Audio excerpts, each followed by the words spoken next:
ولو أننا نزلنا إليهم الملائكة وكلمهم الموتى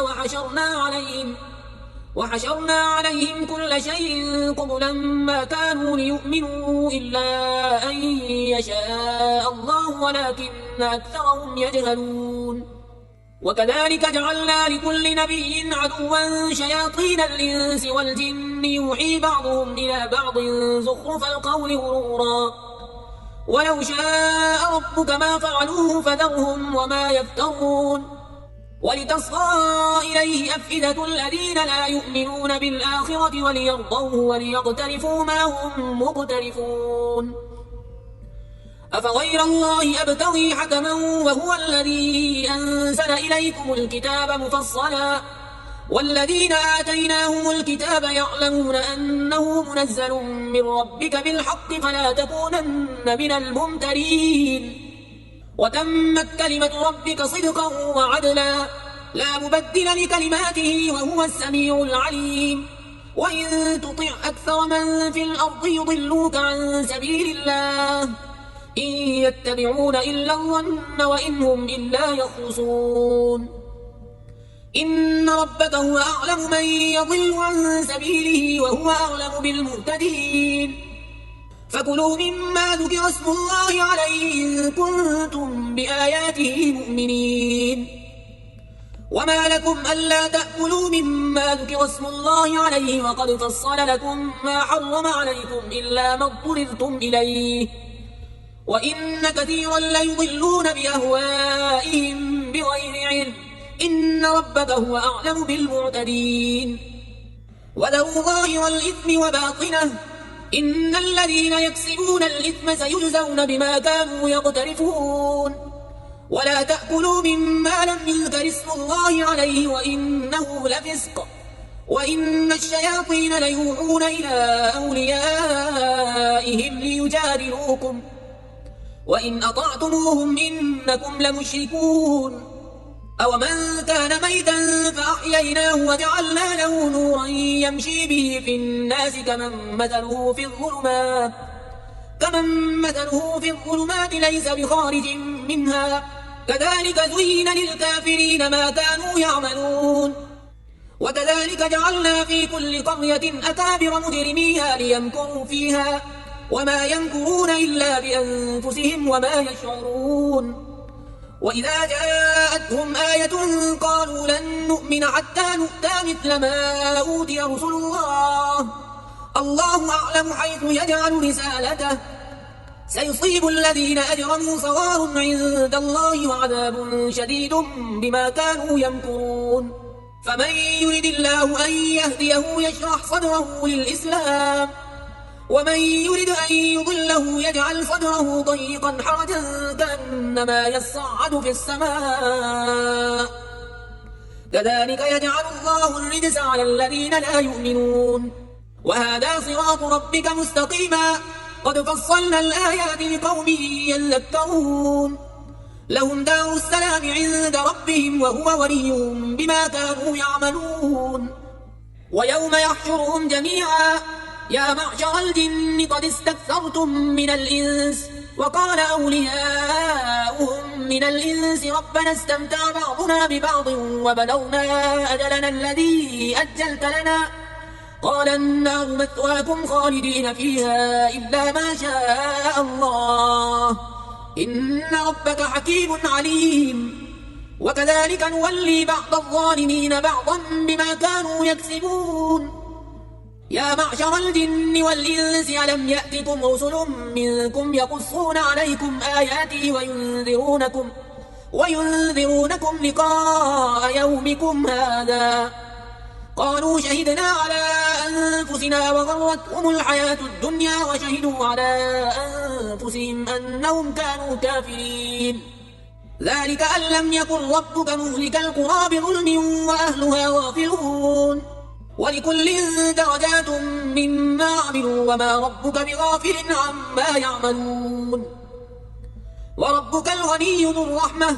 إن يشأ يذهبكم ويستخلف من بعدكم ما يشاء كما أنشأكم من ذرية قوم آخرين إنما توعدون لآت وما أنتم بمعجزين قل يا قوم اعملوا على مكانتكم إني عامل فسوف تعلمون من تكون له عاقبة الدار إنه لا يفلح الظالمون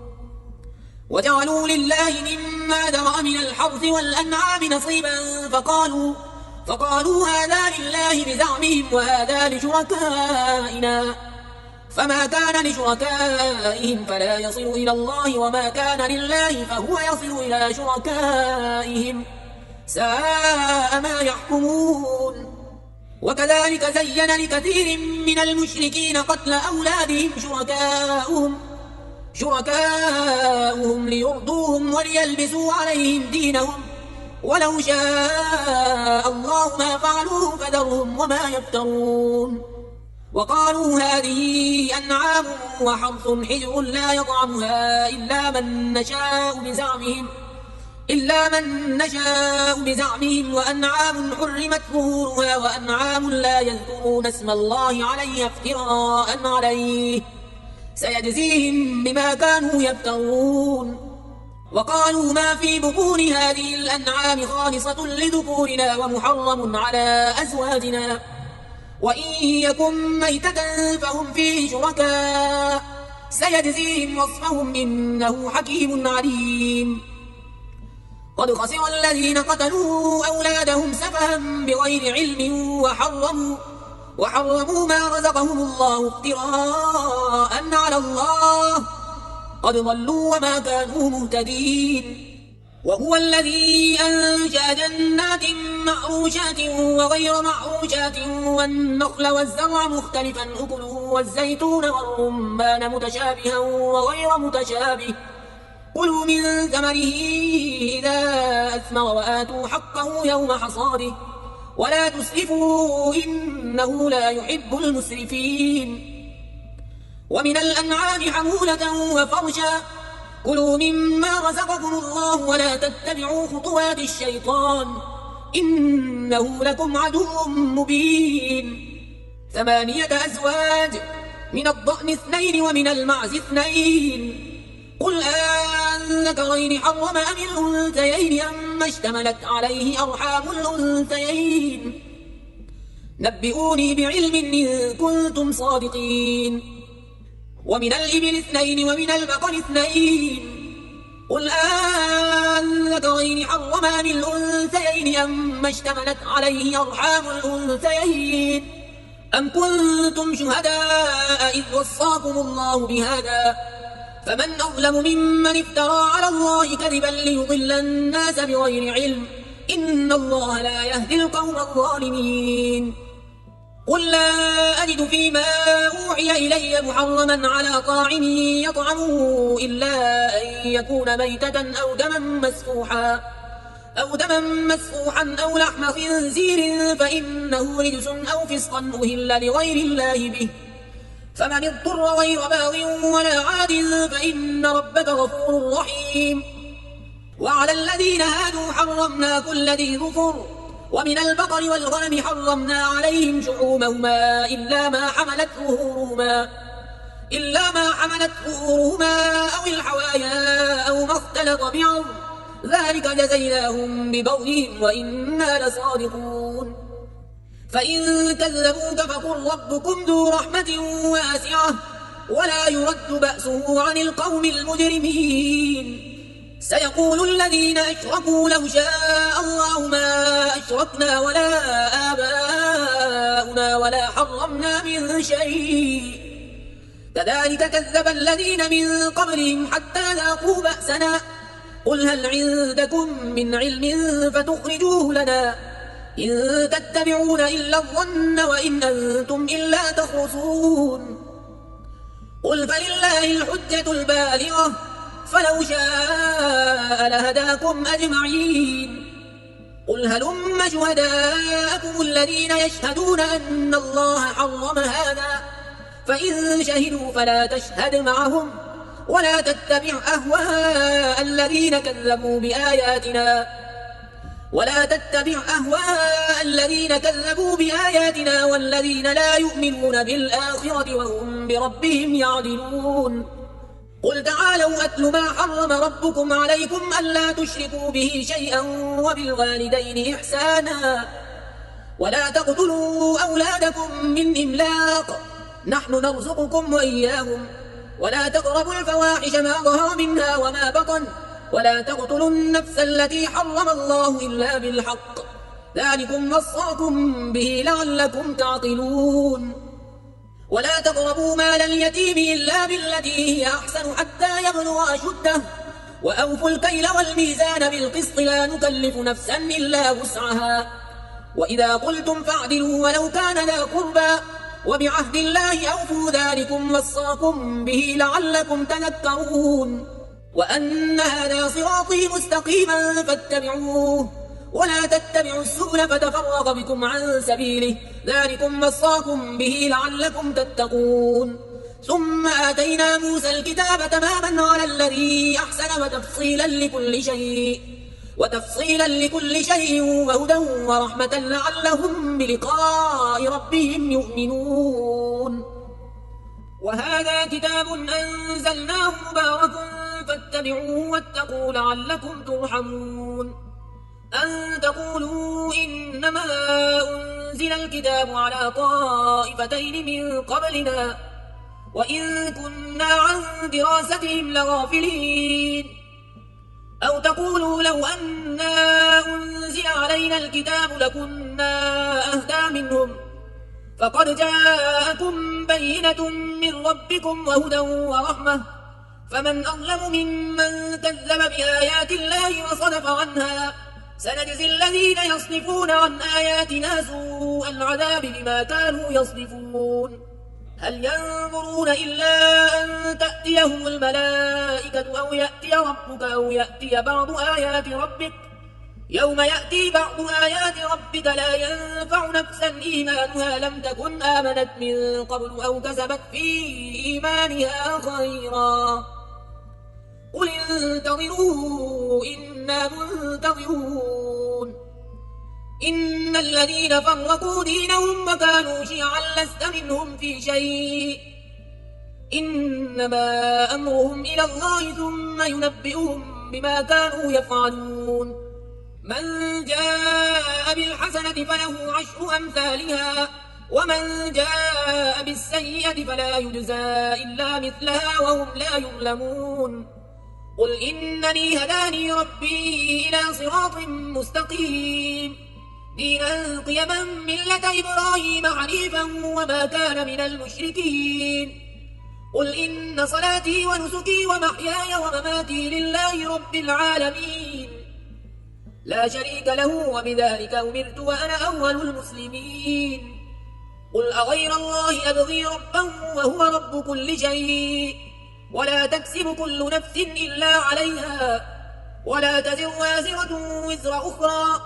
ثم إلى ربكم مرجعكم فينبئكم بما كنتم فيه تختلفون وهو الذي جعلكم خلائف الأرض ورفع بعضكم فوق بعض درجات ليبلوكم فيما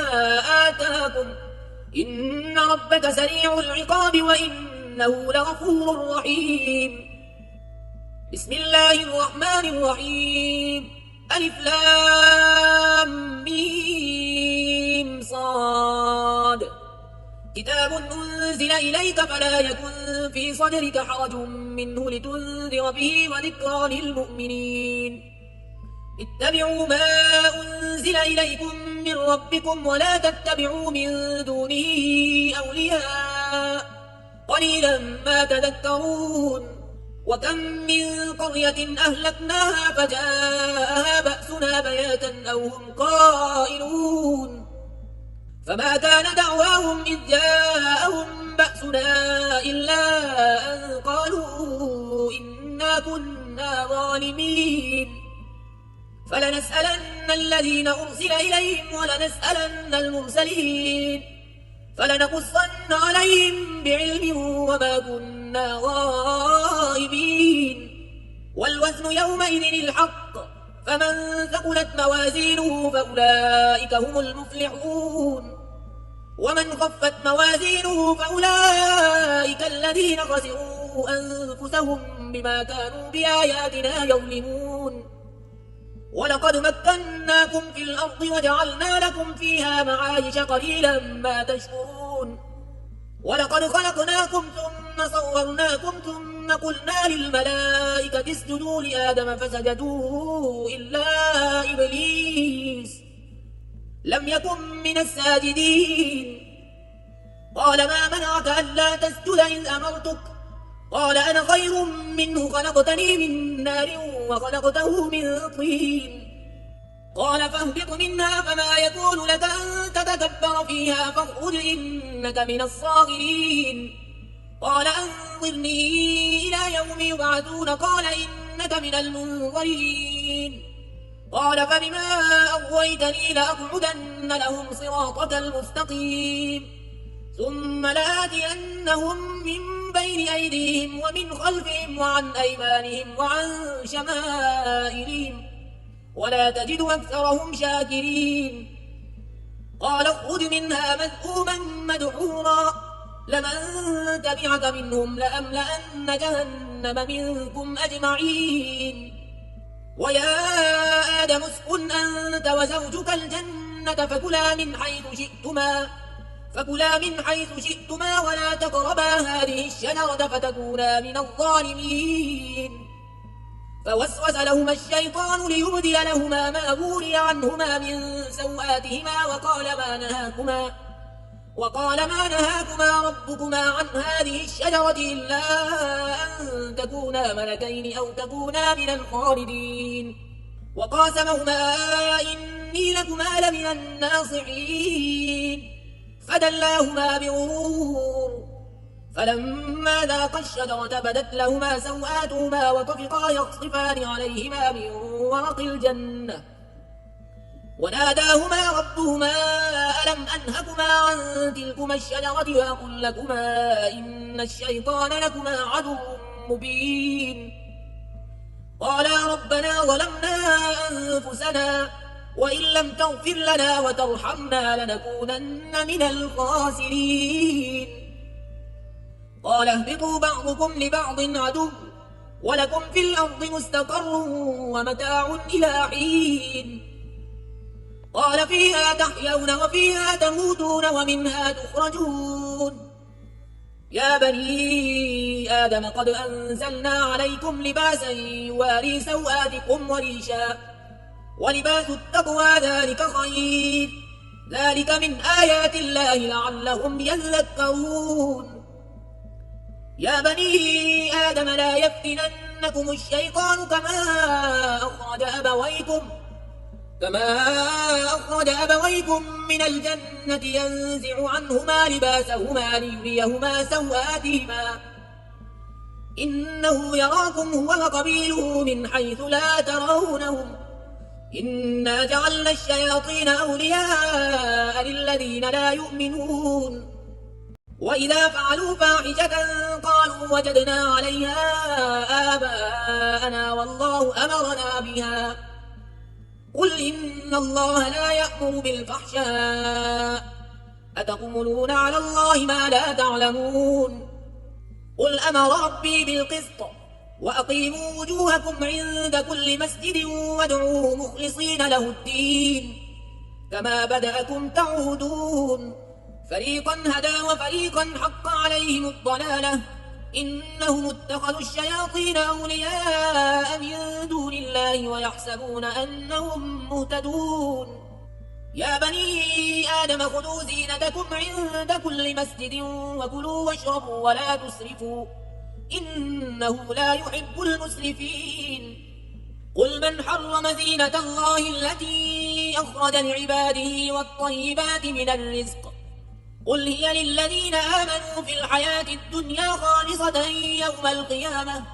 كذلك نفصل الآيات لقوم يعلمون قل إنما حرم ربي الفواحش ما ظهر منها وما بطن والإثم والبغي بغير الحق وأن تشركوا بالله ما لم ينزل به سلطانا وأن تشركوا بالله ما لم ينزل به سلطانا وأن تقولوا على الله ما لا تعلمون. ولكل أمة أجل، فإذا جاء أجلهم لا يستأخرون ساعة ولا يستقدمون. يا بني آدم إما يأتينكم رسل منكم يقصون عليكم آياتي فمن اتقى وأصلح فلا خوف عليهم ولا هم يحزنون. والذين كذبوا بآياتنا واستكبروا عنها أولئك أصحاب النار هم فيها خالدون. فمن أظلم ممن افترى على الله كذبا أو كذب بآياته أولئك ينالهم نصيبهم من الكتاب حتى إذا جاءتهم رسلنا يتوفونهم قالوا أينما كنتم تدعون من دون الله قالوا ضلوا عنا وشهدوا على أنفسهم أنهم كانوا كافرين. قال ادخلوا في قد خلت من قبلكم من الجن والإنس في النار كلما دخلت أمة لعنت أختها حتى إذا اداركوا فيها جميعا قالت أخراهم لأولاهم ربنا هؤلاء أضلونا فآتهم عذابا ضعفا من النار قال لكل ضعف ولكن لا تعلمون. وقالت أولاهم لأخراهم فما كان لكم علينا من فضل فذوقوا العذاب بما كنتم تكسبون. إن الذين كذبوا بآياتنا واستكبروا عنها لا تفتح لهم أبواب السماء ولا يدخلون الجنة حتى يلج الجمل في سم الخياط وكذلك نجزي المجرمين. لهم من جهنم مهاد ومن فوقهم غواش وكذلك نجزي الظالمين. والذين آمنوا وعملوا الصالحات لا نكلف نفسا إلا وسعها أولئك أصحاب الجنة هم فيها خالدون. ونزعنا ما في صدورهم من غل تجري من تحتهم الأنهار وقالوا الحمد لله الذي هدانا لهذا وما كنا لنهتدي لولا أن هدانا الله لقد جاءت رسل ربنا بالحق ونودوا أن تلكم الجنة ورثتموها بما كنتم تعملون. ونادى أصحاب الجنة أصحاب النار أن قد وجدنا ما وعدنا ربنا حقا فهل وجدتم ما وعد ربكم حقا قالوا نعم فأذن مؤذن بينهم اللعنة الله على الظالمين الذين يصدون عن سبيل الله ويبغونها عوجا وهم بالآخرة كافرون. وبينهما حجاب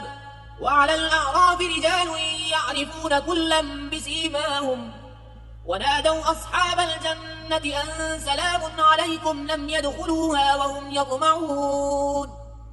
وإذا صرفت أبصارهم تلقاء أصحاب النار قالوا ربنا لا تجعلنا مع القوم الظالمين. ونادى أصحاب الأعراف رجالا يعرفونهم بسيماهم قالوا ما أغنى عنكم جمعكم وما كنتم تستكبرون أهؤلاء الذين أقسمتم لا ينالهم الله برحمة ادخلوا الجنة لا خوف عليكم ولا أنتم تحزنون. ونادى أصحاب النار أصحاب الجنة أن أفيضوا علينا من الماء أو مما رزقكم الله قالوا إن الله حرمهما على الكافرين الذين اتخذوا دينهم لهوا ولعبا وغرتهم الحياة الدنيا فاليوم ننساهم كما نسوا لقاء يومهم هذا وما كانوا بآياتنا يجحدون. ولقد جئناهم بكتاب فصلناه على علم هدى ورحمة لقوم يؤمنون هل ينظرون إلا تأويله يوم يأتي تأويله يقول الذين نسوه من قبل قد جاءت رسل ربنا بالحق فهل لنا من شفعاء فيشفعوا لنا أو نرد فنعمل غير الذي كنا نعمل قد خسروا أنفسهم وضل عنهم ما كانوا يفترون إن ربكم الله الذي خلق السماوات والأرض في 6 أيام ثم استوى على العرش يغشي الليل النهار يطلبه حثيثا والشمس والقمر والنجوم مسخرات بأمره ألا له الخلق والأمر تبارك الله رب العالمين ادعوا ربكم تضرعا وخفية إنه لا يحب المعتدين ولا تفسدوا في الأرض بعد إصلاحها وادعوه خوفا وطمعا إن رحمة الله قريب من المحسنين وهو الذي يرسل الرياح بشرا بين يدي رحمته حتى إذا أقلت سحابا ثقالا سقناه لبلد ميت فأنزلنا به الماء فأخرجنا به من كل الثمرات كذلك نخرج الموتى لعلكم تذكرون والبلد الطيب يخرج نباته بإذن ربه والذي خبث لا يخرج إلا نكدا كذلك نصرف الآيات لقوم يشكرون لقد أرسلنا نوحا إلى قومه فقال يا قوم اعبدوا الله ما لكم من إله غيره إني أخاف عليكم عذاب يوم عظيم قال الملأ من قومه إنا لنراك في ضلال مبين قال يا قوم ليس بي ضلالة ولكني رسول من رب العالمين أبلغكم رسالات ربي وأنصح لكم وأعلم من الله ما لا تعلمون أوعجبتم أن جاءكم ذكر من ربكم على رجل منكم لينذركم ولتتقوا ولعلكم ترحمون فكذبوه فأنجيناه والذين معه في الفلك وأغرقنا الذين كذبوا بآياتنا إنهم كانوا قوما عمين وإلى عاد أخاهم هودا قال يا قوم اعبدوا الله ما لكم من إله غيره أفلا تتقون قال الملأ الذين كفروا من قومه إنا لنراك في سفاهة وإنا لنظنك من الكاذبين قال يا قوم ليس بي سفاهة ولكني رسول من رب العالمين أبلغكم رسالات ربي وأنا لكم ناصح أمين أوعجبتم أن جاءكم ذكر من ربكم على رجل منكم لينذركم واذكروا إذ جعلكم خلفاء من بعد قوم نوح وزادكم في الخلق بسطة فاذكروا آلاء الله لعلكم تفلحون قالوا أجئتنا لنعبد الله وحده ونذر ما كان يعبد آباؤنا فأتنا بما تعدنا إن كنت من الصادقين قال قد وقع عليكم من ربكم رجس وغضب أتجادلونني في أسماء سميتموها أنتم وآباؤكم ما نزل الله بها من سلطان فانتظروا إني معكم من المنتظرين فأنجيناه والذين معه برحمة منا وقطعنا دابر الذين كذبوا بآياتنا وما كانوا مؤمنين وإلى ثمود أخاهم صالحا قال يا قوم اعبدوا الله ما لكم من إله غيره قد جاءتكم بينة من ربكم هذه ناقة الله لكم آية فذروها تأكل في أرض الله ولا تمسوها بسوء فيأخذكم عذاب أليم. واذكروا إذ جعلكم خلفاء من بعد عاد وبوأكم في الأرض تتخذون من سهولها قصورا وتنحتون الجبال بيوتا فاذكروا آلاء الله ولا تعثوا في الأرض مفسدين. قال الملأ الذين استكبروا من قومه للذين استضعفوا لمن آمن منهم أتعلمون أن صالحا مرسل من ربه؟ قالوا إنا بما أرسل به مؤمنون. قال الذين استكبروا إنا بالذي آمنتم به كافرون. فعقروا الناقة وعتوا عن أمر ربهم وقالوا يا صالح ائتنا بما تعدنا إن كنت من المرسلين. فأخذتهم الرجفة فأصبحوا في دارهم جاثمين. فتولى عنهم وقال يا قوم لقد أبلغتكم رسالة ربي ونصحت